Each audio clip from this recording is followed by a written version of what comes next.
Exile doesn't start with being chased away. It doesn't begin with teeth, or noise, or violence. It begins with silence. No one told me to leave. No warning calls were made. No one stood in my way. But the space around me changed. The group moved together, and I followed a few steps behind. Not pushed, not blocked. Just late. When I sat down, others slowly stood up. When I approached, movement stopped. Eyes shifted, bodies turned. That's when I understood something most don't. Exile doesn't arrive with force. It arrives with distance. I tried to stay close. I followed the same paths, slept near familiar ground, but familiarity no longer belonged to me. The group wasn't angry. They weren't cruel. They were preparing. Food became harder to reach, not because there was less of it, but because timing changed. I was always a moment behind. When the group stopped, I stopped farther away. When they rested, I rested on the edge. The center was no longer mine. At night, the sounds were different, closer, sharper. The forest doesn't protect those who sleep alone. I listened to branches snap, to distant calls, to the space where protection used to be. The silverback never stopped me, never guided me back. He just watched as the distance grew. Because exile isn't punishment, it's preparation. The group teaches you one final lesson before you leave: who you are without them. That was the moment I realized I wasn't being pushed out. I was being released. The first night alone is the hardest. Not because of hunger, not because of fear, but because everything sounds louder when no one is watching over you. I waited longer than usual to sleep. The forest doesn't rest all at once. It settles, piece by piece, and I had never listened to it alone before. Every snap of a branch felt closer. Every rustle felt intentional, like something knew I didn't belong there yet. I chose a place near the trees, not deep enough to feel trapped, not open enough to feel exposed. Balance matters when you're alone. I laid down, but I didn't sleep. My eyes closed, my body stayed ready. Muscles tight, breath shallow. This was different from sleeping at the edge of the group. There, silence meant safety. Here, silence meant attention. I thought about moving closer, about returning before morning.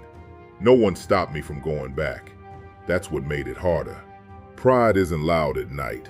It whispers, and it asks you who you are without witnesses. Hours passed. The forest kept moving. I stayed still, waiting for danger or for courage. Something moved nearby, not close enough to see, close enough to hear. I didn't run. I stayed where I was, breathing slow, listening, learning. That night taught me something important. Strength isn't proven in front of others.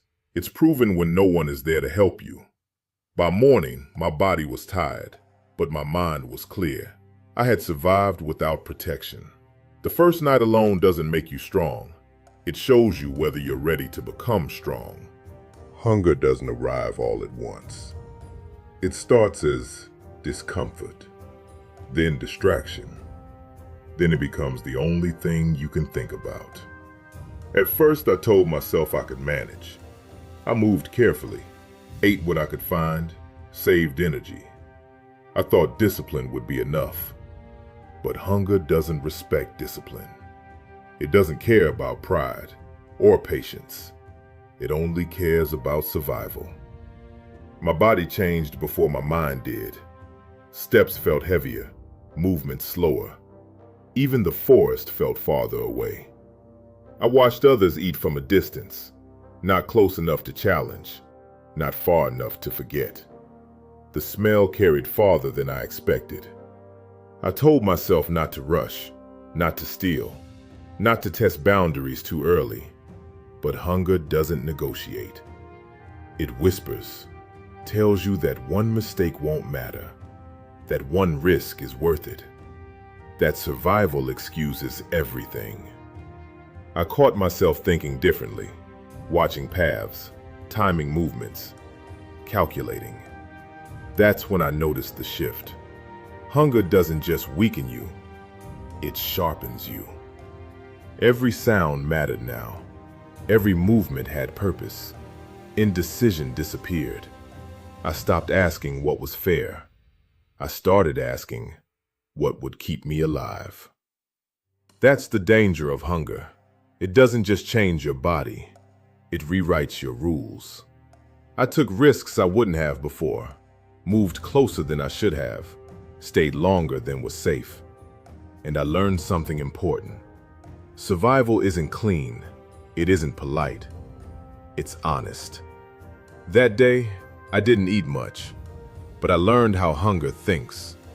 And once you understand it, you never see the world the same way again.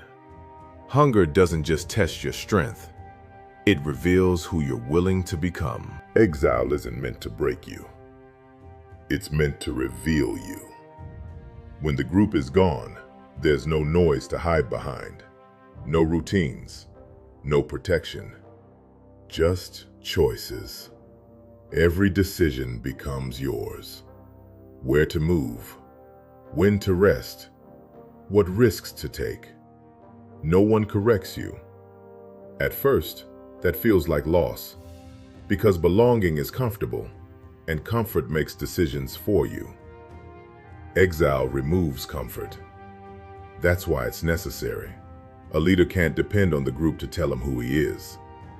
He has to decide. Out here, mistakes cost more. There's no one to soften them, no one to share the weight. Every era teaches faster. I learned my limits, how far I could travel, how long I could wait, when patience turned into danger. Exile sharpens judgment. I learned my fears too, not the loud ones, the quiet ones, the fear of failing alone. But something else happened. The longer I stayed alone, the quieter the fear became. Not because it disappeared, but because I stopped running from it. That's when strength changes shape. It stops being about muscle and becomes about decision. Leadership isn't learned in crowds. Crowds distract you. Exile focuses you. I began to move with intention, not faster, not louder, clearer. That's the truth no one explains. Exile doesn't create leaders by giving them power. It gives them clarity. When you've survived alone, you don't rush dominance. You understand responsibility. Because leading others means knowing how to lead yourself when no one is watching. That's why exile exists. Not to remove you from the group, but to prepare you to one day return as something more.